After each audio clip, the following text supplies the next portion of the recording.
제가 소개해드릴 이야기는 목 빠진 귀신입니다. 안녕하세요. 저는 경기도에 거주 중인 평범한 직장인입니다. 제가 강원도에서 겪었던 일을 들려드릴까 합니다. 이야기에 앞서 저희 가족 대부분이 무당은 아니지만 그런 영적인 것을 보곤 했습니다. 아마 저 또한 그래서 이런 일을 겪지 않았나 싶습니다. 본론으로 들어가 4년 전 11월 중순쯤이었습니다. 전 그 당시 편의점 야간 알바를 다니던 때였어요. 모처럼 쉬는 날이라 미술 쪽에 관심이 많았던 전 새벽 늦은 시간까지 그림 그리기에 열중이었습니다. 조금 출출해져서 커피와 먹을 것을 사오고 잠도 떨칠 겸 집 밖으로 나섰어요. 시간은 어느덧 새벽 3시가 넘어갔고 밖은 비가 내리고 있었습니다. 많이 내리는 비는 아니었지만 마치 하늘에 미스트를 뿌리듯 맞으면 찝찝하고 그렇다고 우산을 쓰고 다니기엔 뭐한 그런 애매한 날씨였어요. 어차피 금방 다녀올 거란 생각에 우산도 안 챙기고 나왔는데 하필 가장 가까운 편의점은 12시면 문을 닫는 곳이라는 사실을 나와서야 깨달았습니다. 그냥 집으로 돌아갈까 하다가 기왕 나왔는데 빨리 다녀오자 라는 생각에 집에서 좀 더 떨어진 24시 편의점으로 발길을 돌렸죠. 지나가야 하는 골목길은 좁고 어두웠지만 그래도 중간중간 가로등이 있어 여자 혼자 다니기에 무섭다는 생각은 들지 않았습니다. 집 주변에 골목이 많아 편의점까지 가는 길이 여러 가지 있었는데 그날은 이상하게 평소에 다니던 길과는 다르게 오른쪽 길로 갔다면 오늘은 왼쪽 길로 가는 식으로 갔습니다. 왜 그날따라 그렇게 갔는지 저도 이해가 안 가지만 새벽까지 작업을 해 정신이 없었던 것 같다는 생각이 들어요. 그렇게 걸어갔는데 가로등 불빛 너머로 웬 기다란 검은 형체가 보였습니다. 똑바로 걷는 모습이 아닌 휘청거리는 듯한 모습. 시간도 시간이고 주택단지 뒤쪽으로 술집들이 제법 있었기에 상체를 지그재그로 휘청이는 그 검은 형체가 취객이라고 생각했습니다. 그런데 그 검은 형체가 흐물거리며 점점 제 쪽으로 다가왔어요. 혹시나 시비라도 걸까 무서워서 조심히 피해가자고 생각했던 전 발걸음을 뚝 멈췄습니다. 그 검은 형체가 가로등 불빛 밑에 다다랐을 때 저는 그것이 사람이 아님을 깨달았어요. 휘청거리는 상체라 생각했던 것은 사실 목이었습니다. 금방이라도 목이 빠질 것처럼 비틀비틀 위태로워 보였습니다. 다리는 똑바로 걷고 있는데 기다란 목은 마치 자동차 와이퍼처럼 좌우로 까딱 까딱. 제게 다가오는 그 모습이 너무 괴기하고 무서웠어요. 결정적으로 빛이 가장 많이 쏘이는 가로등 밑에 있는데도 그 형체는 그림자가 없었습니다. 상황을 받아들이기까지 시간은 얼마 걸리지 않았어요. 속으로는 온갖 욕이 나왔지만 애써 참고 태연한 척 발걸음을 돌렸습니다. 그러자 검은 그림자가 빠르게 속도를 높여 저를 따라오더라고요. 어떻게? 당장이라도 뛰어 도망치고 싶었지만 그랬다간 왠지 더 악착같이 쫓아올 것만 같았습니다. 그렇게 골목을 돌고 돌아 무작정 밝은 곳을 찾아 나갔어요. 혹여나 쫓아오나 뒤를 확인하고 싶었지만 돌아볼 자신이 생기지 않았습니다. 드디어 저 멀리 아파트 단지가 보이기 시작했습니다. 아파트 단지는 밝은 편이었고 큰 아파트라 경비실도 입구에 있다는 생각이 퍼뜩 들었어요. 그 당시 제겐 가장 안전한 피난처였죠. 아파트 단지 입구 쪽에 다다르자 마음이 놓인 저는 무심코 고개를 오른쪽으로 돌려 뒤를 확인했습니다. 그런데 제 오른쪽 어깨 위로 남자의 정수리와 눈썹이 보였습니다. 긴 목 끝에 달린 머리를 점점 치켜세우는 그 검은 그림자, 그리고 곧 눈이 마주쳤어요. 그것은 분명 남자였습니다. 제가 본인의 존재를 알아챘다 느낀 것인지 제 얼굴을 아주 뚫어져라 쳐다보더라고요. 저는 온갖 비명을 다 질러대며 도망치기 시작했어요. 가장 가까운 편의점으로 들어간 저는 해가 뜰 때까지 밖으로 나가지 않았습니다. 그 후로부터 이틀 후 편의점 야간 알바를 마치고 오전에 집으로 돌아가던 길이었어요. 평소라면 빠른 출퇴근을 위해 그 가로등 길을 지나가겠지만 그 이후로는 저는 그 길을 지나다니지 않았습니다. 비가 제법 내려 우산을 쓰고 가고 있었는데 혹시나 지나가는 차에 빗물이 튈까 싶어 인도 안쪽으로 걷고 있었어요. 그 남자와 얼굴을 마주했던 그 아파트 단지 근처였지만 오전이기도 했고 너무 피곤했던지라 그냥 지나가기로 했습니다.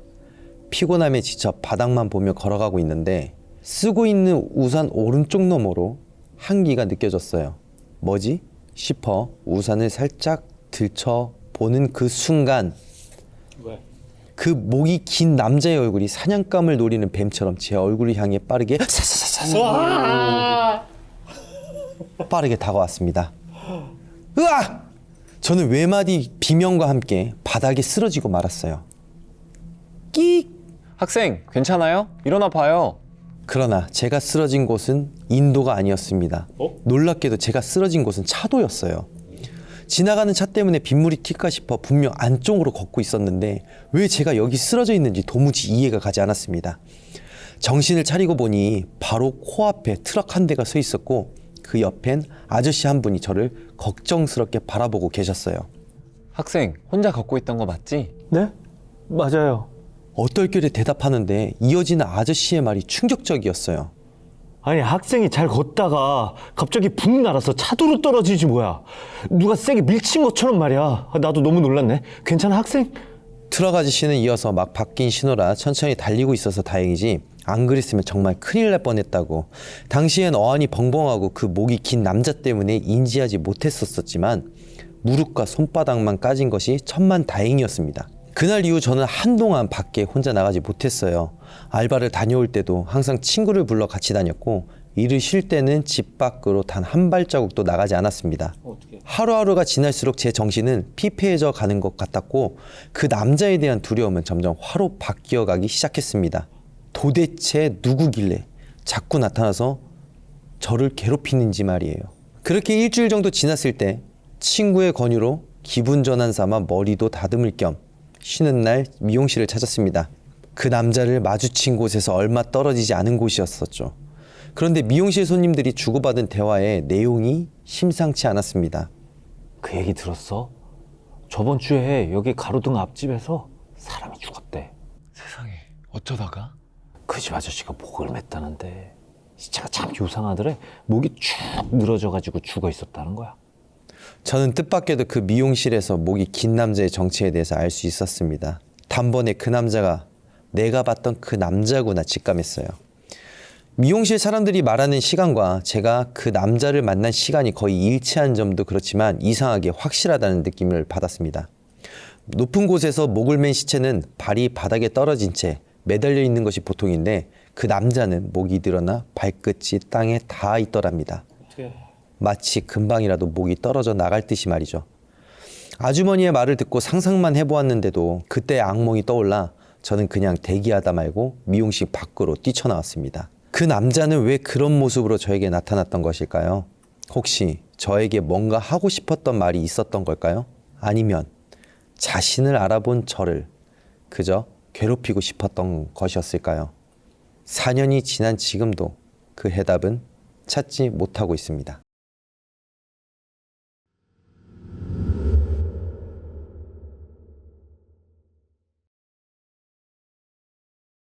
이번에 제가 소개해드릴 사연은 명줄입니다. 이 이야기는 제가 겪은 일이 아닌 함께 취업 준비를 하던 형에게 들은 이야기입니다. 당시 스터디를 하며 봉사활동을 하던 저희 모임은 남녀 포함해서 총 12명이었어요. 어느 여름날 저희는 봉사활동을 마치고 양평의 한 펜션으로 MT를 가게 되었습니다.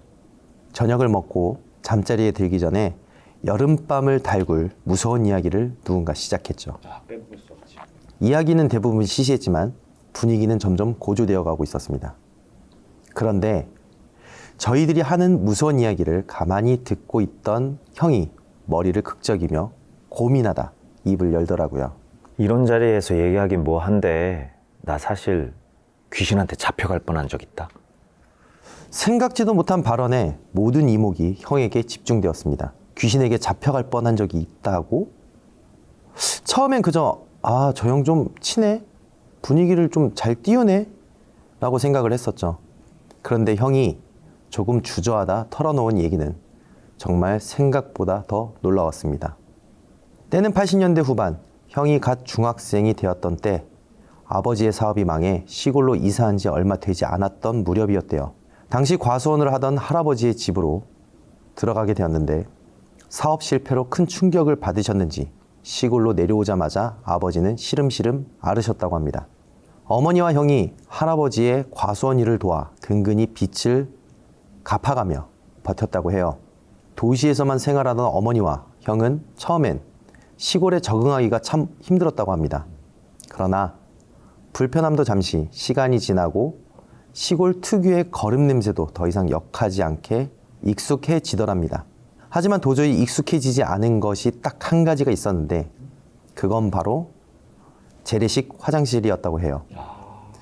그래서 항상 8시 이전에 할아버지를 졸라 같이 화장실을 다녀오곤 했는데 그날따라 도무지 용변이 마렵지가 않더래요. 아, 오늘 화장실 가기는 틀렸네 생각하며 그날은 그냥 잠을 청했다고 합니다. 그런데 그날 밤 새벽에 갑자기 배가 너무 아파오더래요.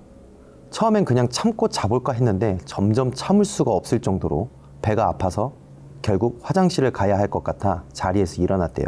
화장실 앞까지 혼자 나가봤지만 도저히 들어갈 수 없었던 형은 결국 주무시고 계시던 할아버지를 깨우려 방문을 두드렸다고 합니다.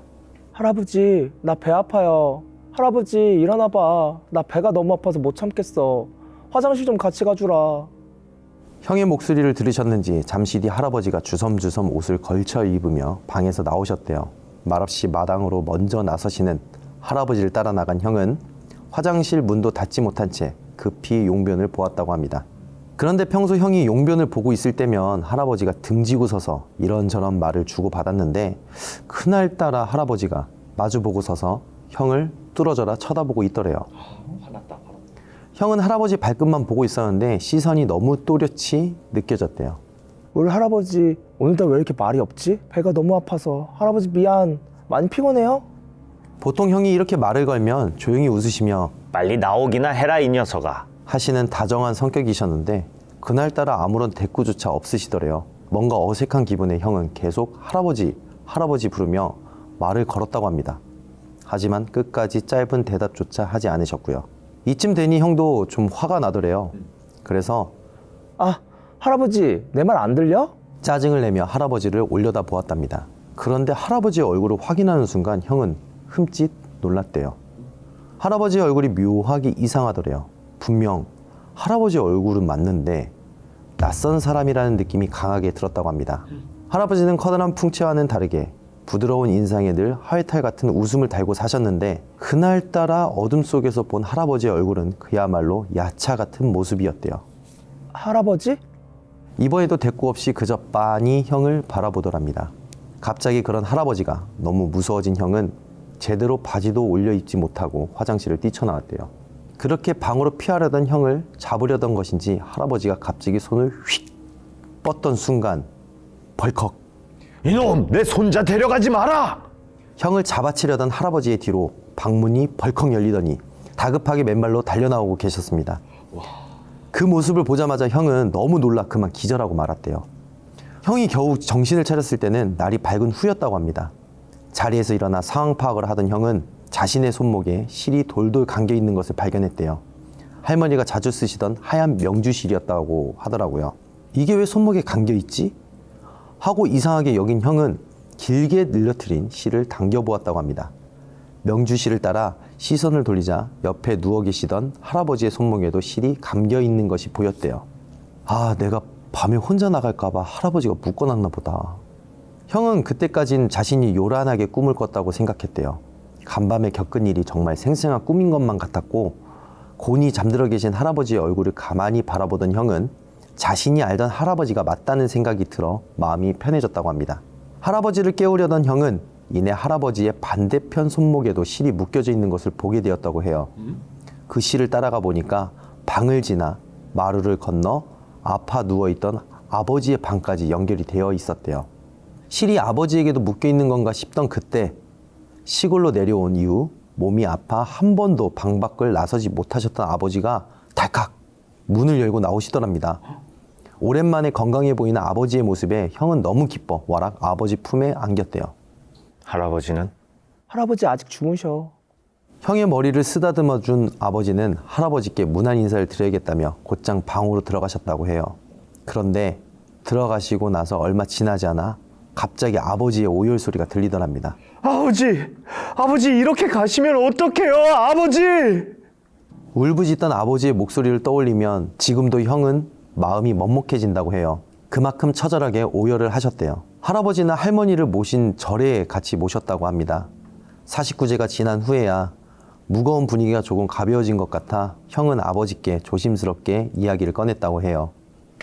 할아버지가 돌아가시기 전날 밤 보지 말아야 할 것을 할아버지와 함께 본 것 같다고. 형의 이야기를 조용히 듣던 아버지는 형의 머리를 쓰다듬으며 곰곰이 생각을 하시더니 어렵사리 말을 꺼내셨다고 합니다. 그날 아버지도 꿈을 하나 꾸셨대요. 아버지가 앓고 계시던 병은 폐병이라 숨쉬기도 힘들고 기침이 너무 나와 힘들었었는데 꿈속에서는 너무 편안하더래요. 간만에 맑은 공기를 힘껏 들어 마시니 살 것 같았다고. 그렇게 오랜만에 마당에 나와 시원한 공기를 마시며 쏟아질 것 같은 별을 바라보고 있는데 방에서 할아버지가 나오시더래요. 이제 괜찮냐? 예, 아버지. 이제 살 것 같네요. 그럼 됐다. 내일부터는 제가 열심히 과수원 일 도울게요.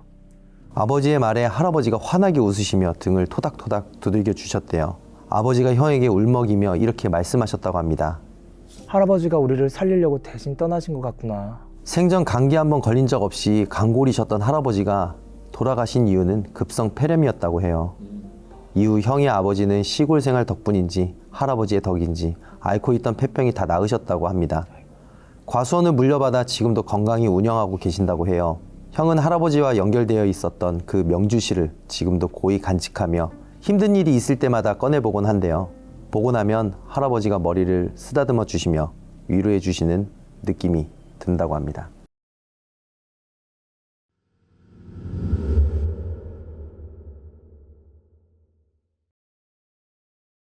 때는 약 30년 전인 90년대 중반에 있었던 일입니다. 당시 엄마가 신축 아파트 상가에 미용실을 차릴 기회가 생겼거든요. 하지만 평수가 너무 넓어 혼자 운영하기엔 벅찰 것 같다 생각한 엄마는 오픈한 지 얼마 지나지 않아 미용실을 반으로 나눠 피부관리실로 만들었습니다. 당시 피부관리를 전문으로 하는 곳이 별로 없던 때인데 미용실과 같이 하면 좋을 것 같다는 생각에 엄마는 피부관리사 자격증이 있는 이모 한 분을 데리고 오셨어요. 이모의 나이는 20대 후반으로 기억되는데 어렸던 저도 이모라 부르며 잘 따랐고 이모도 엄마에게 언니라고 부르며 살갑게 대했습니다.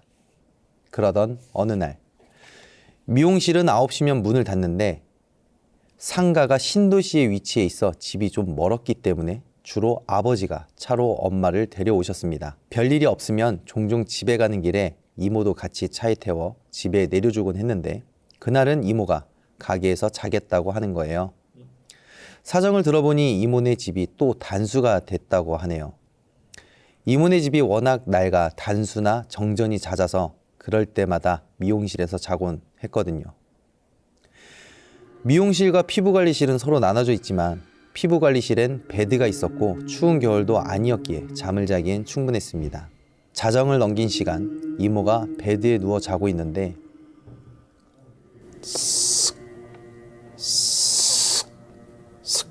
미용실 쪽에서 머리 빗는 소리가 들리더래요. 이모는 엄마가 미용실에 들어와 머리 손질을 하나 싶어 눈을 비비며 미용실로 나갔다고 합니다.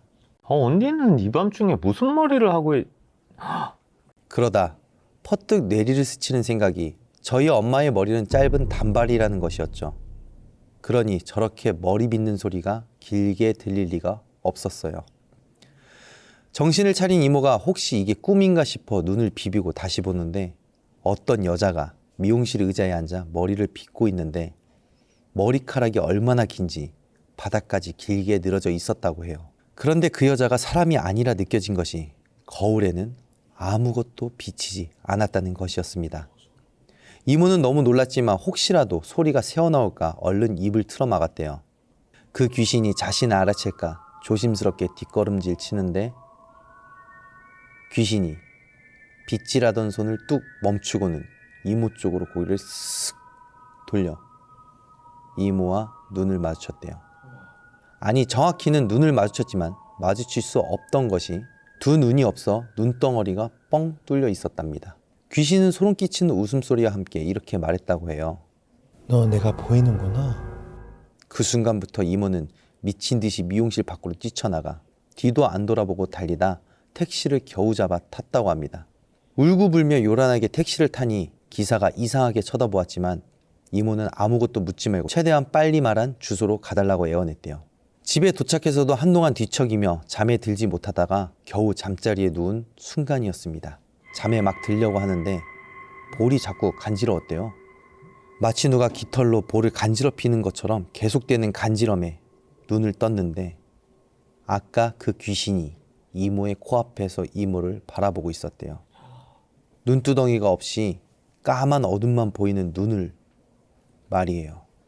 이모는 천장을 보고 누워 있었는데 그 귀신은 천장에 매달린 채로 긴 머리카락을 이모 몸에 늘어뜨렸대요.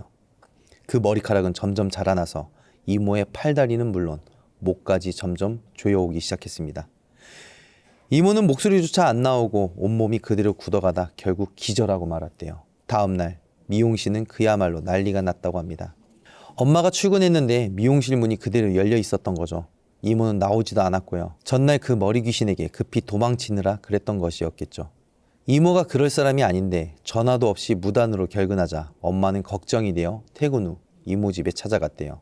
이모는 기절했다 깬 후에도 집 밖에 나가지 못하고 무서워 벌벌 떨고 있었다고 해요.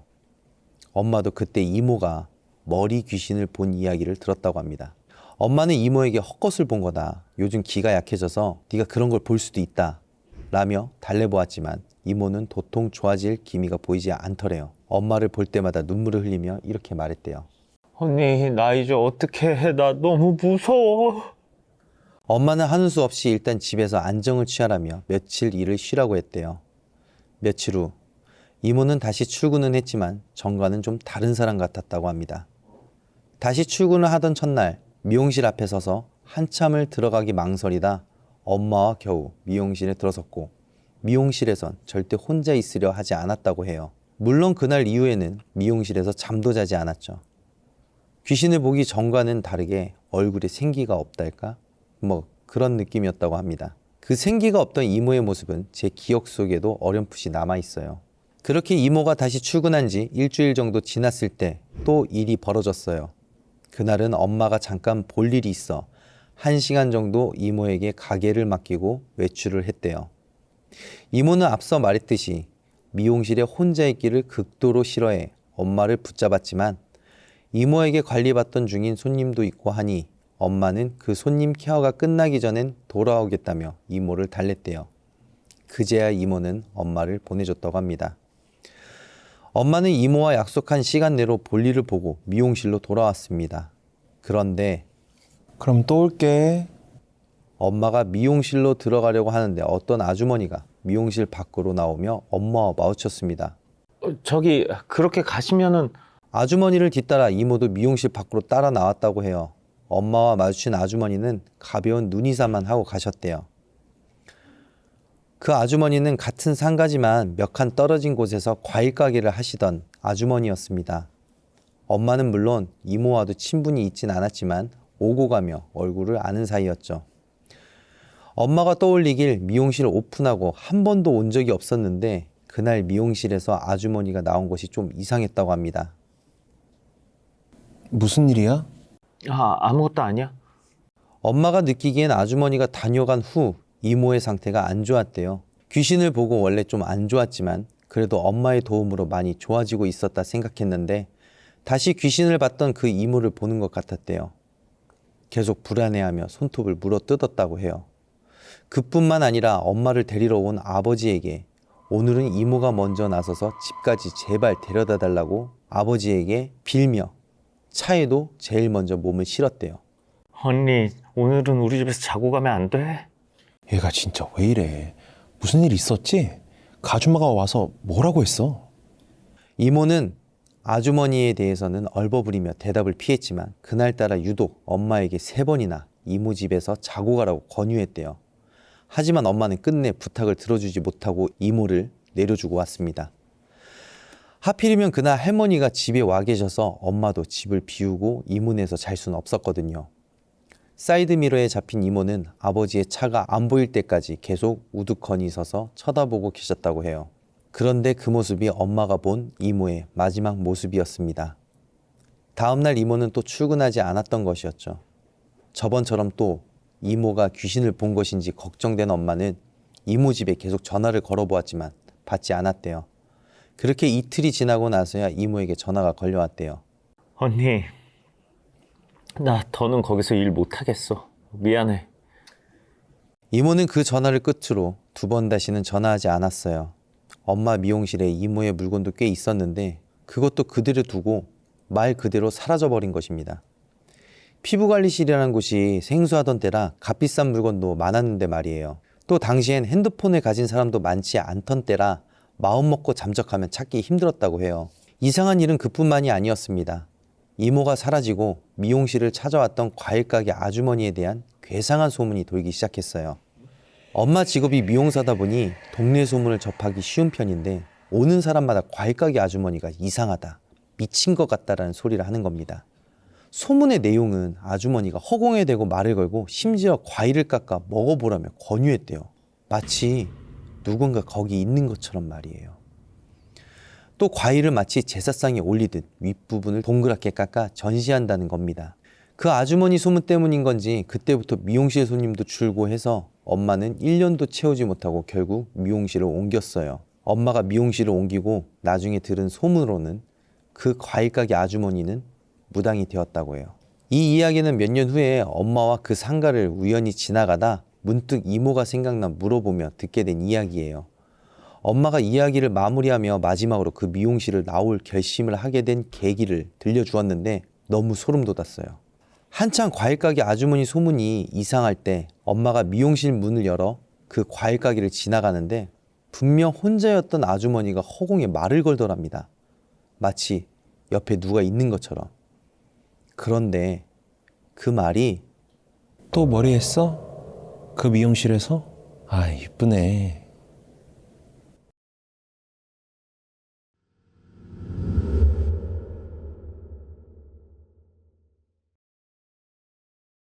제가 소개해드릴 사연은 대물림입니다. 저희 외할머니에게는 6남 2녀의 자식이 있습니다. 하지만 제가 아는 가족이라고는 우리 엄마와 큰 삼촌 그리고 작은 삼촌뿐이었죠.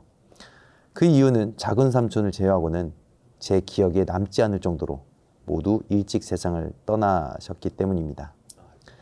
오늘 이야기는 그 중에서도 먼저 돌아가신 외할머니와 이모에 관한 이야기입니다.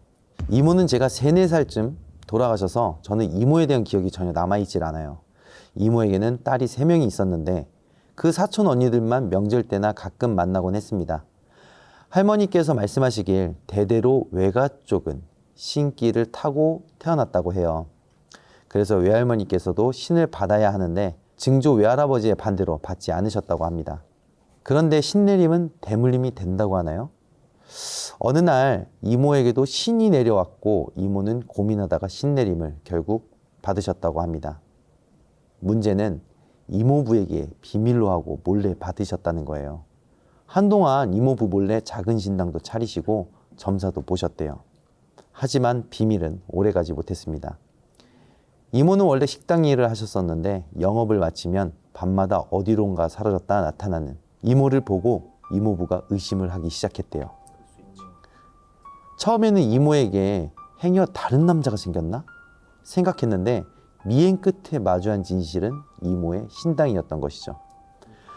모든 사실을 알게 된 이모부는 그런 이모를 반대하셨고 점사를 더는 못 보게 신당을 어지럽히는 등 가정에 불화가 찾아왔다고 합니다. 신내림을 받고 난 이후의 삶은 그리 행복하진 않았던 것 같아요. 이모부와 사이도 틀어질 대로 틀어졌고 몸과 마음도 많이 지쳐 엄마에게 하소연을 하셨대요. 그렇게 이모는 고민하다 또 고민하다 결국 무당의 삶을 포기하고 새 삶을 살기로 결심하셨습니다. 신당도 정리하고 신을 거부해 내쫓았다고 해요. 이모에게 깃든 신은 이모에게서 빠져나올 때 이모의 입을 빌려 이렇게 말했다고 합니다. 이모의 목소리와는 전혀 다른 목소리로 내가 널 가만둘 것 같아? 절대로 가만 안 둘 거야, 절대로! 마치 절규하듯이 또 평생 증오할 것처럼 외치곤 사라졌다고 합니다. 새 삶을 시작한 이모였지만 생각보다 상황은 나아지지 않았대요. 이모부와의 불화도 여전했고 몸도 많이 안 좋아지기까지 하셨대요. 나중에는 병원 가는 날이 잦아졌는데 잠깐 기력이 약해져서 그런가 보다 생각하며 받았던 검진에서 유방암 말기 판정을 받았다고 합니다. 그렇게 항암 치료를 위해 입원한 이모는 어느 날 엄마를 불러 손을 꼭 잡고 부탁하셨대요. 내가 죽으면 셋째 딸한테 갈 것 같으니까 걘 꼭 교회 보내줘. 알았지? 제발. 엄마 손을 꼭 잡은 이모의 손을 통해 간절함이 느껴져서 엄마는 눈물을 참을 수 없었다고 해요. 그 일이 있고 얼마 후 엄마가 할머니 집에서 낮잠을 자는데 꿈을 꿨대요. 어느 커다란 나무에 그네가 있었고 그 그네를 어떤 색동 저고리를 입은 여자아이가 타고 있었더래요. 멀어졌다 가까워지는 그 여자아이는 새하얀 얼굴에 복숭아빛 볼을 가진 예쁘장한 아이였다고 합니다. 처음에는 그런 아이가 까르륵 웃으며 그네를 타고 있으니 엄마도 흐뭇하게 바라보고 있었대요. 그런데 그네의 반동이 커지면서 그네가 뒤로 갔다 앞으로 가는 범위가 늘어나는데 정면에 있던 엄마 쪽으로 여자아이가 점점 가까워지는 겁니다. 엄마와 이제 정말 부딪히겠다 하는 그 순간 여자아이가 그네에서 뛰어내려 엄마에게 안기려는데 여자아이가 무섭게 웃고 있었다고 합니다. 해맑게 미소를 지닌 아이가 갑자기 입꼬리가 귀에 걸릴 정도로 크게 찢어지더니 괴상하고 흉측하게 웃으며 엄마에게 달려든 것이죠. 그 얼굴이 점점 엄마의 얼굴로 가까워지며 다가오는 순간 잠에서 깼다고 합니다. 괴상한 그 얼굴이 다가올수록 크게 보이는데 그 모습이 너무 선명하더래요. 잠에서 깬 엄마는 정신을 차리고 보니 상의가 흠뻑 젖을 정도로 식은땀을 흘린 상태였대요. 엄마는 너무 무서워 이 이야기를 할머니에게 들려주었다고 합니다. 할머니는 깜짝 놀라며 듣자마자 팥과 소금을 가져와 엄마에게 던지며 이렇게 말씀하셨대요. 그것이 니한테 가려나 보다. 자식 새끼. 그만큼 데려갔으면 됐지. 에잇! 썩을 년! 천하이 죽일 년! 팥과 소금을 뿌리는 할머니의 몸짓은 한껏 분노에 차 있었대요. 그런데 그 순간 전화 한 통이 걸려왔다고 합니다. 그 전화는 바로 이모가 돌아가셨다는 전화였습니다. 전화를 받고 다들 장례식장에 갔지만 할머니는 엄마에게는 오지 말라고 하셔서 엄마는 이모의 장례식장도 입관식도 보지 못하셨다고 해요. 신기한 이야기가 하나 또 있었는데 이모가 돌아가시던 그날 밤 이모의 딸 3명 그러니까 언니들이 마침 한 집에 모여 있었대요. 그런데 그중 셋째 언니가 이상한 소리를 하더래요. 어디서 방울 소리 안 들려? 다른 두 언니는 믿지 않았지만 가만히 들어보니 진짜 방울 소리가 들리더래요. 시간이 흐를수록 마치 언니들에게 다가오는 것처럼 방울 소리는 점점 커져갔대요. 대문과 마당을 지나 언니들이 있는 방까지 순차적으로 들렸다고 합니다. 마치 방울 소리가 집안을 배회하듯이 말이에요. 셋이 부둥켜 안고 오도오들 떠는데 방울 소리는 그런 언니들 주변을 맴돌다 아무 일 없다는 듯 사라졌다고 합니다. 방울 소리가 그치자 엄마와 할머니처럼 이모의 임종 소식을 담은 전화가 걸려왔다고 해요. 이모의 장례식장에서 얘기를 들은 할머니는 이렇게 말씀하셨대요. 그래도 마지막은 자식 새끼들 보고 갔네. 아휴, 불쌍한 건. 평소 입도 험하고 성격도 있으신 할머니신데 말은 저렇게 해도 뒤돌아서서 눈물을 훔치셨다고 사촌 언니가 말해주었어요. 이렇듯 평소 가족들에게 강한 모습만 보이고 약한 모습은 감추셨던 할머니도 무너지는 날이 몇 년 후 찾아오고 말았습니다. 그날은 바로 막내 삼촌이 돌아가신 날이었습니다.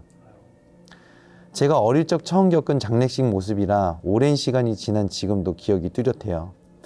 또 당시 할머니 기억이라고는 엄하고 무서운 할머니 모습뿐이었는데 바닥에 주저앉아 대성통곡하는 할머니의 모습은 충격이었어요. 아이고, 하늘도 무심하시지. 차라리 날 데려가지. 어른 것들이 뭔 죄라고. 자식이 먼저 죽으면 가슴에 묻는다고 하는데 할머니는 한 명도 아닌 무려 6명이나 가슴속에 묻으셨던 거죠. 이 모든 일이 제가 워낙 어릴 때 있었던 일이라 몰랐는데 커서 들으니 정말 무섭더라고요. 혹시나 엄마나 제게 다시 대물림이 되는 것이 아닌지 걱정도 되고 말이에요.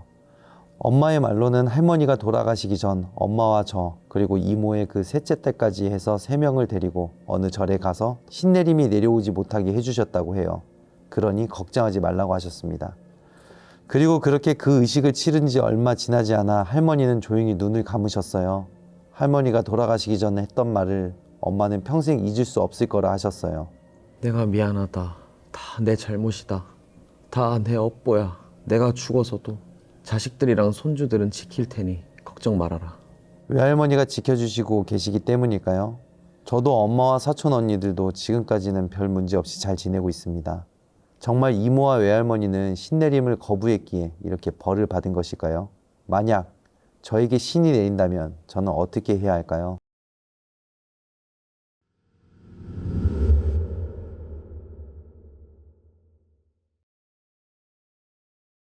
이번에 제가 소개해드릴 사연은 스퀘어풋입니다. 10년 전 제가 홍콩에서 유학 생활을 하던 때입니다. 아, 역시 해외네요. 네. 미술과 경매를 공부하기 위해 한참 동안 영국과 홍콩 사이에서 고민하다 경제적인 이유 등 복합적인 문제로 홍콩으로 단기 유학을 떠나게 됐어요.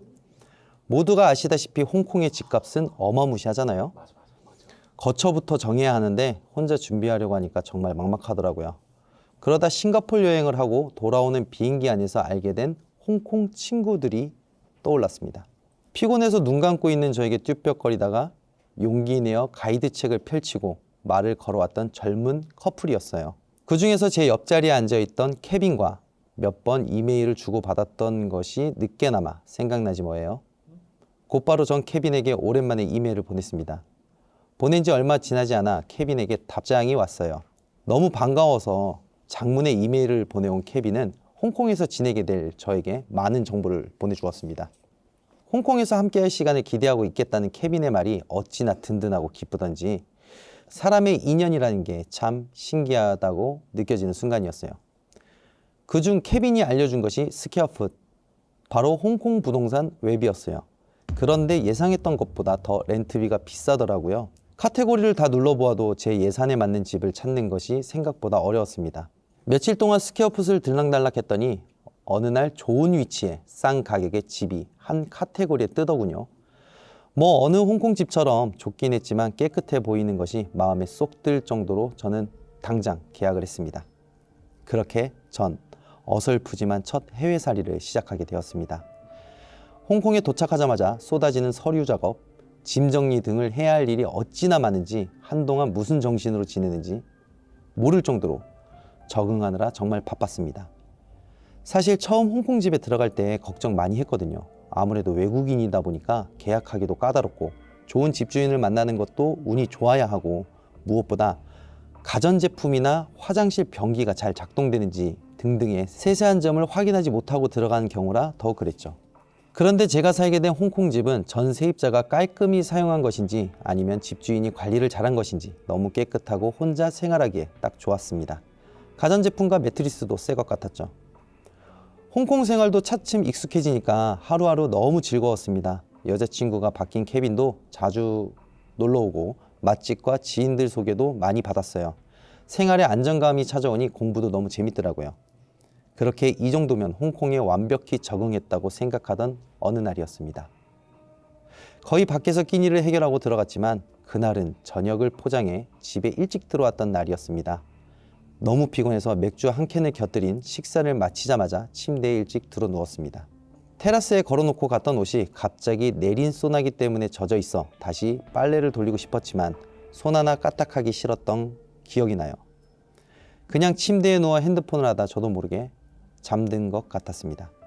그렇게 깊은 잠은 아니었지만 전 무언가 끙끙거리는 신음소리에 잠에서 깼어요. 방음이 좋은 편은 아니었지만 벽 너머 들리는 소리와는 달라 좀 이상하다는 생각이 들었고요. 몸을 일으켜 앉고 가만히 귀 기울여 보는데 아무리 들어도 제 집에서 나는 소리 같았습니다. 저는 순간 너무 무서웠지만 여자 신음소리 같아 일단 핸드폰을 손에 들고 조심히 소리가 들리는 현관 쪽으로 걸음을 옮겼습니다. 그런데 현관과 거실 복도 사이에서 어떤 여자가 정말 배를 움켜잡고 몸을 웅크리고 있는 거예요. 저는 정말 소스라치게 놀라 소리쳤어요. 누구세요? 여기 어떻게 들어온 거예요? 이봐요! 너무 당황한 나머지 저는 영어가 아닌 한국말로 계속 외쳤어요. 그런데 제가 아무리 물어봐도 여자는 자신의 배를 부여잡고 신음소리만 내더라고요. 중간중간 뭐라고 중얼거리는 것 같긴 한데 영어가 아니라 홍콩 광둥어인 것 같았어요. 그래서 전 뭐라고 하는지 도통 알아들을 수가 없었습니다.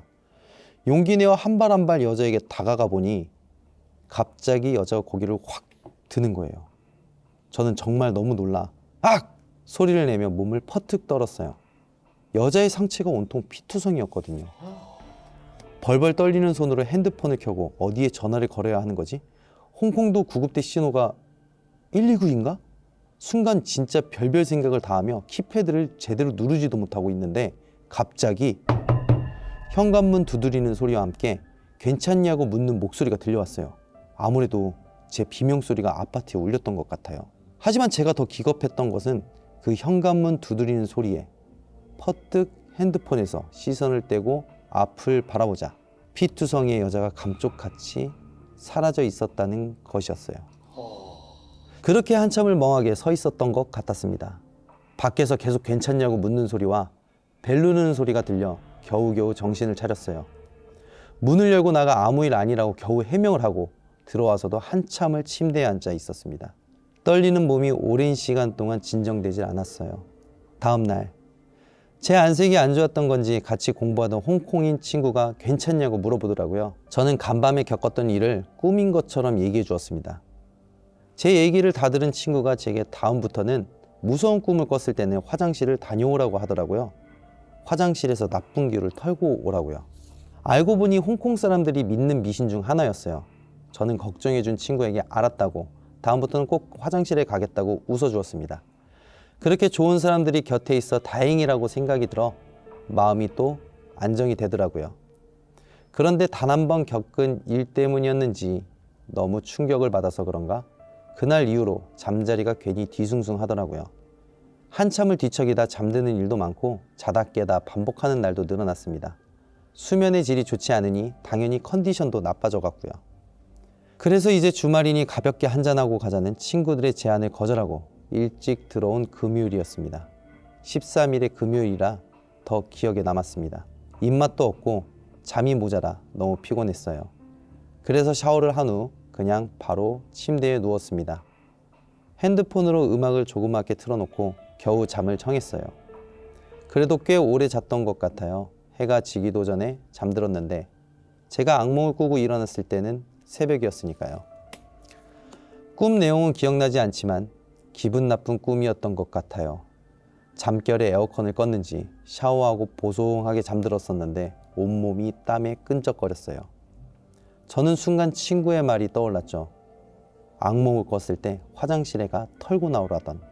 그래서 전 다시 샤워도 해야겠다 싶어 갈아입을 옷을 챙겨 들고 욕실로 향했습니다.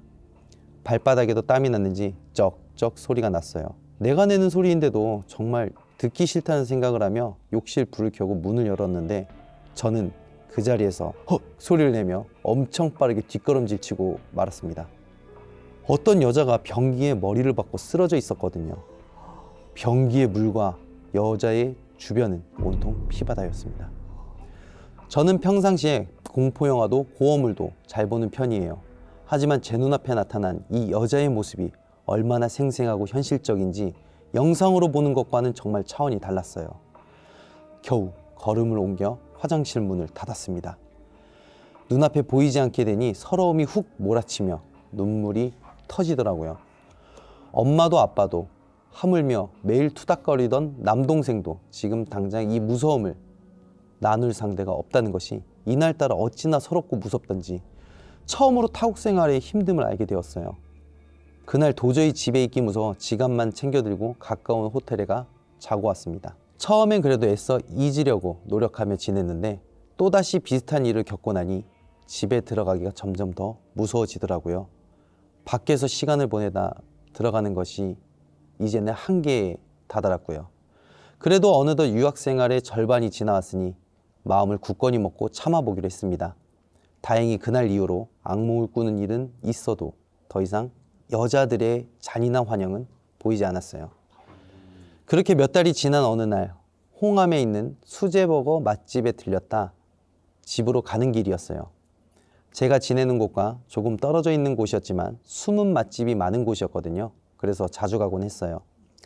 집에 가서 먹을 햄버거를 포장한 후 역으로 가려는데 갑자기 한국말이 들리는 거예요.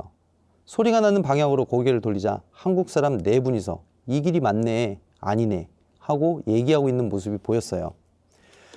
아무래도 길을 찾고 있는 것 같아 제가 아는 곳이면 알려드리려고 조심히 말을 건네자 아주머니 한 분이 한국 사람이냐며 너무 기뻐하시더라고요. 아유, 우리가 지금 같은 자리를 몇 번이나 돌았는지 몰라요. 제가 아는 곳이면 알려드릴게요. 호텔 찾으시는 거예요? 아주머니가 폰을 내밀며 보여준 곳은 영화 도둑들에 나와 한국인들에게 유명해진 호텔이었어요.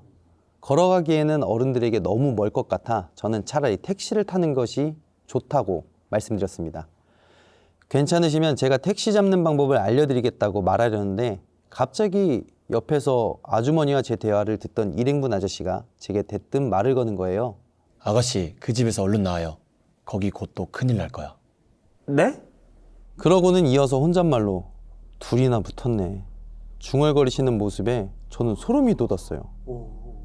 둘? 둘이라니? 이 둘이라는 말이 어쩐지 제가 집에서 본 여자들인 것 같다는 생각이 퍼뜩 들더라고요. 제가 뭐라 더 물어보기 전에 아주머니가 어색하게 웃으시며 아저씨를 끌고 가셨습니다. 아, 이 아저씨가 왜 착한 아가씨 무섭게 이런담? 고마워요. 이쪽 방향으로 택시 타면 된다는 거죠? 아, 네. 제가 알려드릴게요. 아니에요. 충분히 고마워요. 아가씨 이거 집에 가서 먹어요. 아주머니는 한국에서 챙겨오신 초코바 몇 개를 제 손에 꼭 쥐어주시곤 일행분들을 끌고 가셨습니다. 아저씨는 아주머니 손에 끌려가시면서도 저를 몇 번 돌아보시더니 다시 한번 소리치셨습니다. 아가씨, 빠를수록 좋아요. 미술 공부 잘 마치고 얼른 가요. 세상에, 제가 미술 공부를 위해 이곳에 왔다는 걸 어떻게 아셨던 걸까요? 전 그분들이 제 시야에서 사라지실 때까지 계속 멍하게 서 있었습니다. 집에 돌아와 가만히 생각을 해봤는데 생판 모르는 아저씨의 말이 어찌나 머릿속에 박히던지 저는 찬찬히 집안을 둘러보았어요. 분명 혼자 살기에 너무 좋은 곳이었는데 어쩐지 정은 안 가던 곳. 그렇게 저는 자리에 일어나 당장 급한 것들만 캐리어에 챙긴 후 다음날 집을 나왔습니다. 그리고 집주인에게 상황을 설명한 후 방을 뺐어요. 그렇게 나머지 홍콩 생활은 호텔에서 장기 투숙을 하다 예정일보다 빠르게 한국으로 돌아왔습니다. 한국으로 돌아온 지 얼마 지나지 않아 홍콩에서 제일 친하게 지냈던 친구에게 연락이 왔어요. 그리고 그 친구가 제게 전해준 얘기는 너무나 충격적이었습니다.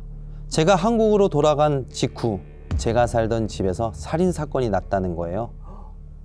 제가 바로 나온 뒤 바로 그 집에 들어간 외국인 연인이 휘두른 칼에 찔려 사망했다고. 친구는 제가 그 집에서 겪었던 상황을 들어 잘 알고 있었거든요. 그래서인지 바로 이건 심상치 않은 상황이라는 생각이 들었대요. 그래서 스퀘어풋에 들어가 한참 제가 살던 집에 대해 서치를 했다고 합니다. 너 그거 알았어? 네가 그 집을 찾은 카테고리가 헌티드 하우스인 거. 헌티드 하우스가 왜? 뭐 나쁜 거야? 바보야. 거긴 사람이 안 좋게 죽은 집들이 올라오는 곳이야. 친구의 말을 듣자마자 전 너무 놀라 말문이 턱 막혔습니다. 제가 지금까지 홍콩에서 지냈던 집이 그런 곳이었다니. 제가 아무 말도 못하고 있자 친구가 한숨을 내쉬더니 이어서 말해주더라고요. 알고 보니 그곳은 세 가구나 살인사건이 났던 아파트였습니다.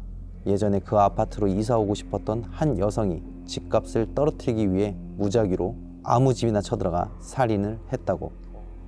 그 중에서 제가 살던 곳은 한 젊은 아가씨가 살고 있었는데 현관문을 열자마자 복부에 칼에 찔려 거실 복도 끝에서 사망을 하였고 친구는 목이 베어 화장실에서 사망했다고 하더라고요. 너무 끔찍하고 잔인한 얘기를 듣고 있자니 저도 모르게 눈물이 났어요. 제가 환영을 본 곳이라 너무 무섭기도 했고요. 제가 그 피해자분들을 본 것이나 마찬가지잖아요. 전 친구와 통화하며 아주 오랫동안 펑펑 울었습니다. 지금도 홍콩엔 자주 놀러가요. 여전히 친구들과 연락도 하고 있고요. 하지만 제가 살던 지역은 그 이후로 단 한 번도 간 적이 없네요. 아니, 그냥 어쩐지 가고 싶지 않아요. 홍콩 친구들이 왜 슝자이, 즉 흉가 미신을 뿌리 깊이 믿는지 전 잠시나마 그곳에서 생활하며 조금 이해하게 됐습니다. 그 때문인지 전 이제 한국에서 집을 구할 때도 풍수지리 같은 걸 좀 알아보고 들어가게 되었어요. 그 집에서 빨리 나오라고 알려주었던 한국 아저씨에게 감사하다고 전해드리고 싶습니다. 그리고 억울하게 세상을 떠나게 된 두 젊은 아가씨가 지금은 부디 좋은 곳으로 떠났길 빌어봅니다.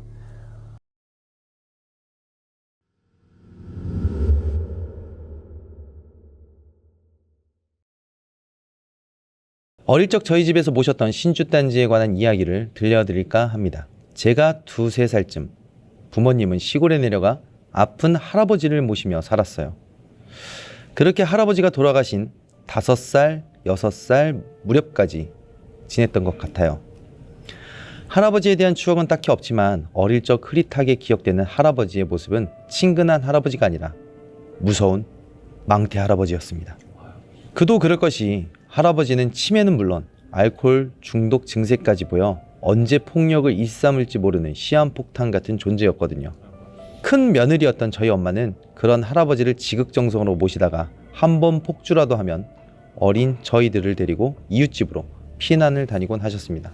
이런 할아버지에게 소중히 여기는 물건이 하나 있었는데 그것은 바로 오래전부터 집에 모시고 있던 손바닥 정도 크기의 작은 신주단지였습니다.